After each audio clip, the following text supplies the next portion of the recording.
আসসালামু আলাইকুম রহমতুল্লাহি ওবরকাতু। প্রিয় দর্শক, আপনি কি ভিভো Y30 ফোন ইউজ করেন? যদি আপনি ভিভো 30 ফোন ইউজ করেন তাহলে এই ভিডিওটি আপনার জন্য।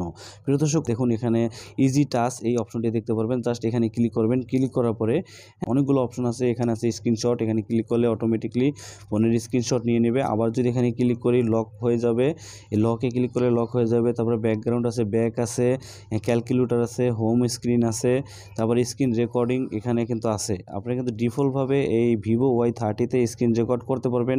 এখানে কিন্তু কোনো থার্ড পার্টি অ্যাপসের কোনো প্রয়োজন হবে না। এখন প্রিয় দর্শক, এই যে ইজি টাচ, আমি এটাকে শর্টকাট হিসাবে ব্যবহার করতেছি। এটা আপনার ভিভো Y30 মোবাইলে কীভাবে সেট করবেন সেই প্রসেসটি আজকের এই ভিডিওতে দেখিয়ে দেবো, এবং কিভাবে এখানে কাস্টমাইজ করে আপনারা এই সেটিংসগুলো বসাবেন। ঠিক আছে, এগুলো কীভাবে কাস্টমাইজ করবেন এই প্রসেসটি আমি আজকের ভিডিওতে দেখিয়ে দেবো। মূল ভিডিওতে যাওয়ার আগে সবার কাছে ছোট্ট একটি রিকোয়েস্ট, আপনারা যারা এখন অবধি আমার চ্যানেলটি সাবস্ক্রাইব করেনি তারা দ্রুত আমার চ্যানেলটি সাবস্ক্রাইব করে দেবেন এবং সাথে থাকে বেল বাজিয়ে দেবেন। আর আমার ফেসবুক পেজ সোহাগবিডি টিপসে যদি এখন অবধি ফলো না দেন তাহলে আমার ফেসবুক পেজ সোহাগবিডি টিপস এটাকে ফলো দিয়ে রাখবেন। আমি আমার ফেসবুক পেজ এবং ইউটিউব চ্যানেলে এরকম ইনফরমেটিভ ভিডিও আপলোড করে থাকি, যেগুলো আপনাদের জন্য অনেক অনেক কাজে আসবে। তো কথা না বাড়িয়ে শুরু করছি মূল ভিডিও। তো প্রিয় দর্শক, আপনারা এই অ্যাসেসিবিলিটি ইজি টাচটা কীভাবে সেট করবেন চলুন আমরা দেখে আসি। প্রিয় দর্শক, এই ইজি টাচ এটা সেট করার জন্য আপনারা আপনাদের ফোন থেকে চলে যাবেন সেটিংসে। উপর দিকে সার্চ সেটিংস একটা অপশন পাবেন। এখানে ক্লিক করে যা সার্চ করতে পারেন ইজি টাচ।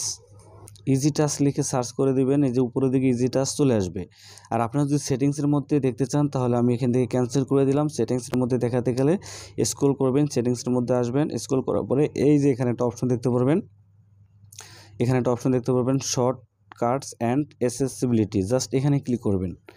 নিচের দিকে একটা অপশন দেখতে পারবেন ইজি টাচ। এখান থেকে আপনারা জাস্ট ইজি টাচে ক্লিক করে দেবেন।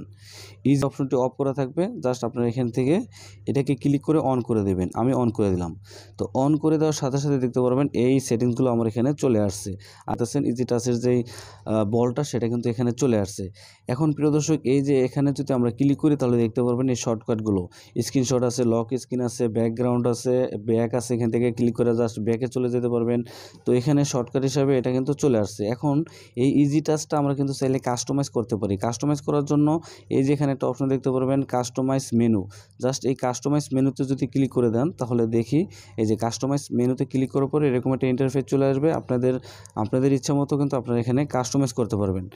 9টা অপশন কিন্তু আপনারা এখানে দেখতে পারবেন। এই যে আমি আপনাদের যদি একটু মার্ক করে দেখাই, দেখুন এই যে এখানে কিন্তু 9টা অপশন আছে। হ্যাঁ, এখানে 9টা অপশন আছে। এই 9টা অপশনের মধ্যে আপনারা কিন্তু চাইলে কাস্টমাইজ করতে পারবেন। কাস্টম ক্যালকুলেটর সবই কিন্তু এখানে আছে। আমি যদি স্ক্রিনশটটাকে ডিলিট করে দিই, দেখুন স্ক্রিনশটটা ডিলিট হয়ে গেল।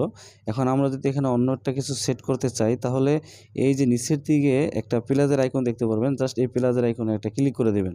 এই প্লাসের আইকনে ক্লিক করার পর প্রিয় দর্শক, আপনারা এখানে দেখতে পারবেন অনেকগুলো অপশন এখানে চলে আসছে। এখন যেগুলো আপনারা শর্টকাট হিসাবে ইজি টাচে সেট করতে চান সেটা এখানে সিলেক্ট করে দিতে পারেন। ঠিক আছে, থেকে আমি স্ক্রিনশটটাকে সিলেক্ট করে দিলাম। স্ক্রিনশট সিলেক্ট করার পরে প্রিয় দর্শক, এখানে কিন্তু আর হচ্ছে না। দেখুন এখানে 6টার বেশি শর্টকাট আপনারা সেট করতে পারবেন না। এখন যেটা আপনাদের প্রয়োজন হয় সেটা কাস্টমাইজ করে সেট করতে পারবেন। তারপর উপর থেকে ডানে ক্লিক করে দেবেন, সেভ হয়ে গেল। নিচের দিকে দেখতে পাবেন 9টা এই শর্টকাট কিন্তু আমরা এখানে সেট হয়ে গেছে। তারপর উপরের দিকে চাইলে কিন্তু ফ্রিকোয়েন্স ইউজ অ্যাপস, আপনারা চাইলে যে অ্যাপসগুলো আছে সেটাও কিন্তু শর্টকাট হিসাবে ব্যবহার করতে পারবেন। এখানেও আপনারা টোটাল 9টা অ্যাপস আপনারা শর্টকাট হিসাবে কিন্তু ব্যবহার করতে পারবেন। যেখানে 9টা অ্যাপস আপনারা শর্টকাট হিসাবে ব্যবহার করতে পারবেন। অলরেডি কিন্তু 3টা আছে, একটা ফেসবুক, ইউটিউব আর একটা মেসেজ। হ্যাঁ, আর আপনারা সেট করতে চাইলে এখানে প্লাসের আইকনে ক্লিক করবেন। প্লাসের আইকনে ক্লিক করার পর আপনার ফোনে যেই অ্যাপসগুলো আছে সেগুলো এখানে শো করবে। শো করার পরে এখান থেকে যেই অ্যাপসটি আপনি চাচ্ছেন যে শর্টকাট হিসাবে ব্যবহার করতে, সেই অ্যাপসগুলো চাইলে আপনারা এখান থেকে সিলেক্ট করতে পারেন। যেমন আমি যদি ক্রোম ব্রাউজারটা সিলেক্ট করে দিলাম, ফোন নাম্বার, হ্যাঁ টোটাল 9টা করা যাবে। তো আমি আবার এখান থেকে ইমো করে দিলাম। তারপরে আপনাদের বোঝানোর জন্য জাস্ট এগুলো করতেছি। তারপরে পিসারটা দিয়ে দিলাম। তারপরে উপরের দিকে ডানে ক্লিক করব। তাই এই দেখুন এখানে কিন্তু 6টা সিলেক্ট হয়ে গেছে। আরও 3টা চাইলে আমরা করতে পারবো। তো আমি আপাতত 6টা করলাম। তারপরে এখান থেকে টোটাল ব্যাকে চলে যাব। ব্যাকে যাওয়ার পরে এখন যদি আমি ইজি টাচে ক্লিক করি তাহলে দেখতে পারবেন এই যে উপরের দিকে আমরা যে 6টা অ্যাপস করছি এদিকে সোয়াইপ করলে আর বাকি 3টা চলে আসবে। আর এই যে শর্টকাট হিসাবে যে 9টা এখানে আছে সেগুলো কিন্তু দেখতে পারবেন। এই ছিল ভিভো Y30-র ইজি টাচ কীভাবে সেট করবেন সেটা আমি সম্পূর্ণ প্রসেসটি সহজভাবে দেখিয়ে দেখিয়ে দিলাম। ভিডিওটি দেখে যদি আপনারা একটু উপকৃত হন তাহলে অবশ্যই ভিডিওটিতে একটি লাইক দেবেন, কারণ আপনাদের একটি লাইক আমাকে নতুন নতুন ভিডিও বানাতে অনুপ্রেরণা যোগাবে। তো দেখা হচ্ছে নতুন কোনো ভিডিওতে, সে পর্যন্ত ভালো থাকবেন, সুস্থ থাকবেন। আল্লাহ হাফেজ। আসসালামু আলাইকুম।